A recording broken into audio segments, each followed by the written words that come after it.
Assalamualaikum warahmatullahi wabarakatuh. Nama saya Rizky Dalvanto. Saya sebagai host dan saya kedatangan narasumber. Nama siapa? Dava Fabian. Saya sebagai narasumber kedua, Kevin Fabiana. Di sini kami akan menjelaskan tentang agama di tengah globalisasi. Apa sih yang Anda tahu tentang agama di tengah globalisasi? Dari pendapat saya sih, agama di tengah globalisasi itu pastikan dihadapi dengan dilema antara pertahan perannya tradisi dan menyesuaikan diri dengan perubahan global.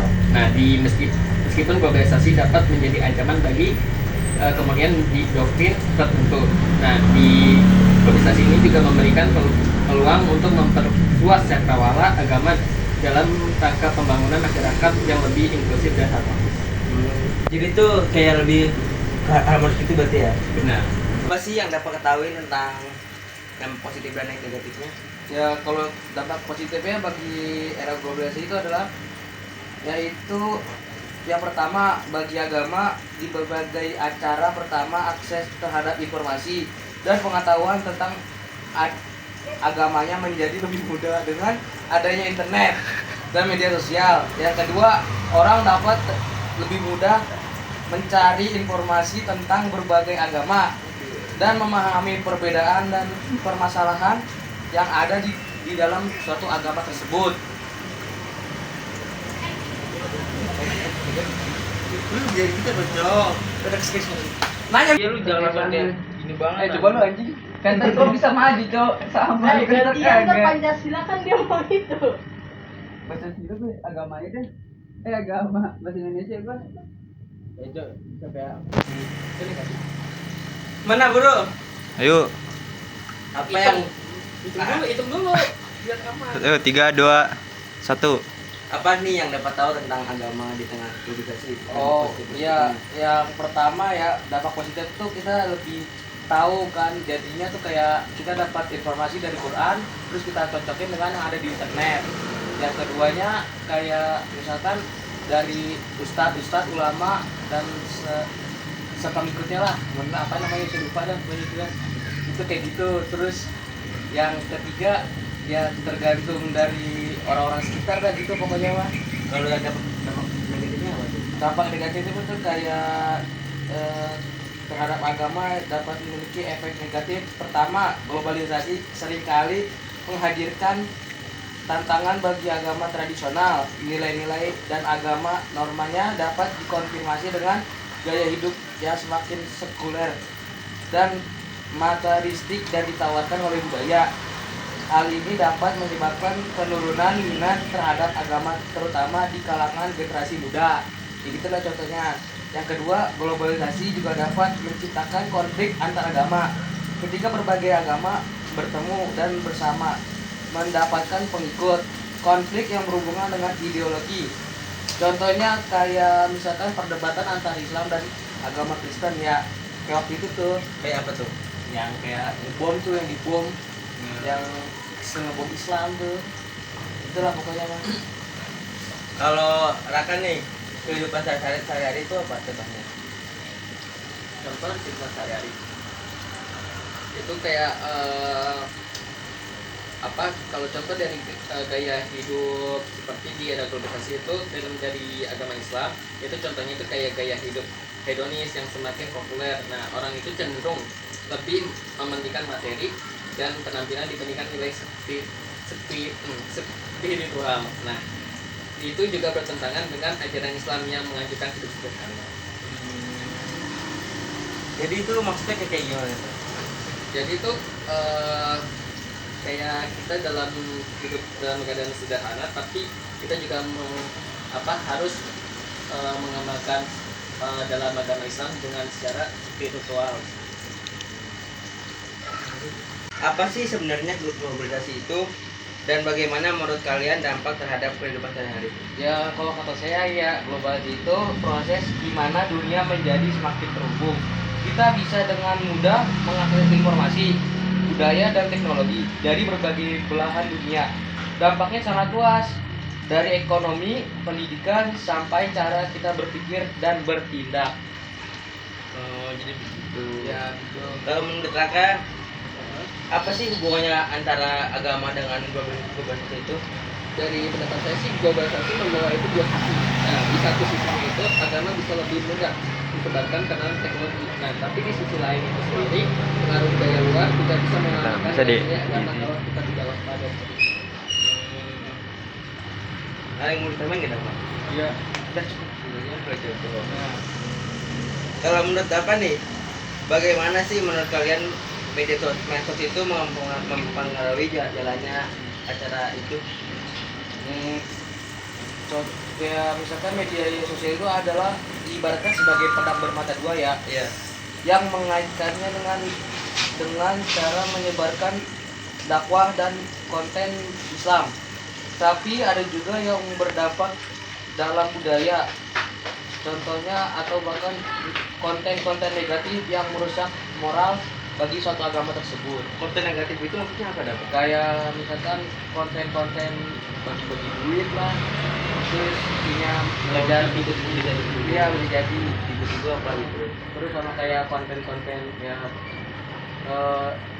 yang plus 21 lah, konten dewasa. Jadi itu nggak boleh kita Nggak boleh, dosa itu haram. Karena betul. Jadi apa yang sebaiknya dilakukan? Ya kita kayak kalau misalkan itu kita harus beracuan kepada hadis daripada ulama dan Al-Quran ya kan. Jadinya tuh kita harus kalau misalnya kita berpedoman dengan Al-Quran itu jadinya kita jalan lurus terus. Tapi kadang belok sih. Kira gimana tuh? Ya kadang-kadang lenceng dikit lah. Kalau menurut Raka nih, apa sih tantangan terbesar era globalisasi itu? Tantangannya ya, tantangan besar yang ada di umat Islam di era globalisasi ini kan salah satunya adalah itu yaitu punya tekanan untuk menyesuaikan diri dengan tekanan global yang kadang bertentangan dengan nilai-nilai Islam. Nah, itu ada contohnya juga. Contohnya itu standar kecantikan atau kesuksesan yang lebih banyak diukur dari hal-hal duniawi seperti itu. Bagaimana kita bisa menjaga itu? Caranya itu kayak gimana? Cara menjaganya itu? Cara menjaganya Saya bisa menjawab ya. Boleh. Kuncinya tuh kita harus ini ya Apa tuh? belajar dan memperdalam ilmu Islam. Ya seperti kita balik ngaji lah gitu kan. Sholawat gitu ya? Ya kayak gitu juga ya, sering-sering lah dengerin para habaib, para ceramah kan, biar kita tuh kebuka kuping kita kan, Iya. mata kita tuh biar lurus jalannya, Hatinya adem. adem, biar lurus terus dah, pokoknya jangan melenceng-lenceng lah Sebenarnya ya. kalau misalnya masuk apa? Kalau kadang kan kalau manusia pasti kan masuk kuping kanan, masuk kuping kiri. Itu tergantung kitanya juga. Biasanya kita yang kayak gitu, kayak setan tuh gak mau masuk ke kita kan, kita gampang dihasut. Kayak teman saya tuh gitu tuh, Siapa tuh? kerjaannya tuh ya gitulah, melenceng terus dah, ngaji masih mikro kadang-kadang udah tua padahal anjir. Udah tua ya. Ada namanya enggak? Oh jangan disebut namanya, teman saya teman jauh nih, Teman dekat apa teman jauh itu? teman dekat tapi rumahnya jauh ya. Oh gitu. Hati-hati teman kayak gitu kan pokoknya. Jadi kan udah begitu tuh. Iya. Solusinya tuh kayak gimana itu? Dia harus dirukiah lah pokoknya. Sering-sering dengerin ceramah tuh bocah. Sudah ikut pengajian berarti ya? Iya, ngaji tuh masih ikro dia. Sayang banget. Terus solusi dan strateginya tuh kayak apa? Ya kayak gimana ya, kayak pertama tuh kita harus membaca Al-Quran dan hadis ya, biar kita jalan lurus terus, serta mempelajari tafsirnya. Yang kedua, ikut kajian agama baik secara langsung maupun online. Ya contohnya kayak mendengarkan ceramah dari Habib kan, bisa di HP kan kita bisa dengerin tuh. Kayak kalau bisa bulan puasa tuh kayak ada apa, sanlat. Karena Iya, kayak gitu. Maulid bisa, itu kita bisa langsung kan. Tapi di tempat saya tuh kayak ada tempat-tempat rojali gitu tuh, maksudnya apa tuh? Itu kayak misalkan kayak gimana ya, kayak bocah-bocah yang kepada BM mobil truk gitu kan. Iya. Itu kayak gitu modelnya, ngeri banget itu bang, tuh ngeri. Udah ngeri lah pokoknya. Apa sih yang kalian tahu tentang peran teknologi ini?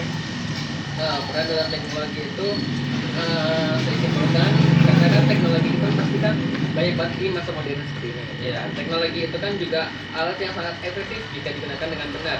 Ya, sesuai manusia sendiri lah. Banyak juga kan ada penggunanya, ada yang sesuai tidak dicari dengan yang benar, kan pastikan ada arah benar, ada salahnya juga kan.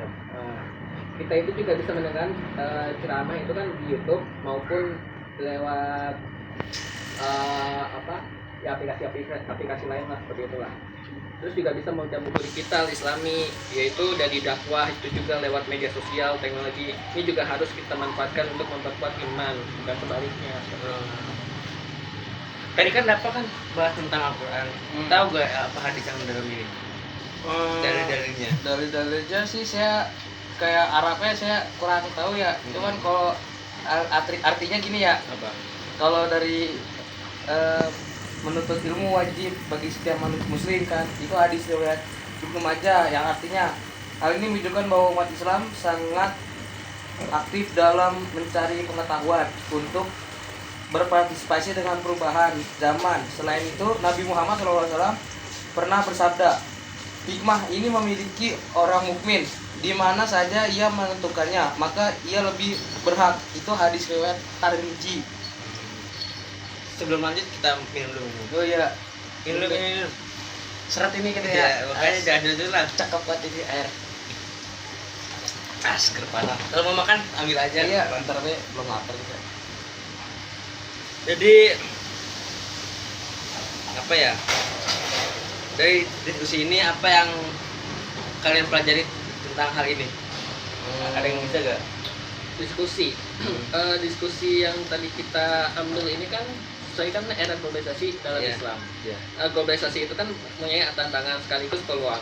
Nah, tantangan karena ada banyak hal yang bisa menjauhkan kita dari panduan agama kita sendiri, itu agama Islam kan, tapi juga peluang karena teknologi dan konektivitas bisa memperkuat dakwah dan memperkenalkan Islam ke seluruh dunia.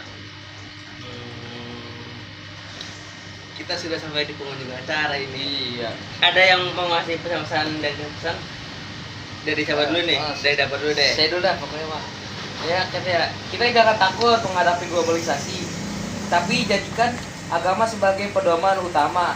Selalu selektif dalam penerima pengaruh dari luar dan gunakan globalisasi untuk menyebarkan nilai-nilai kebaikan. Seperti itu ya. Ya bagi para penonton. Enggak ada kan cukup. Cukup. Jadi terima kasih atas wawasan kalian. Saya dapat pelajaran dari hal ini. Ya. Terima kasih untuk Dafa dan Raka. Wassalamualaikum warahmatullahi wabarakatuh.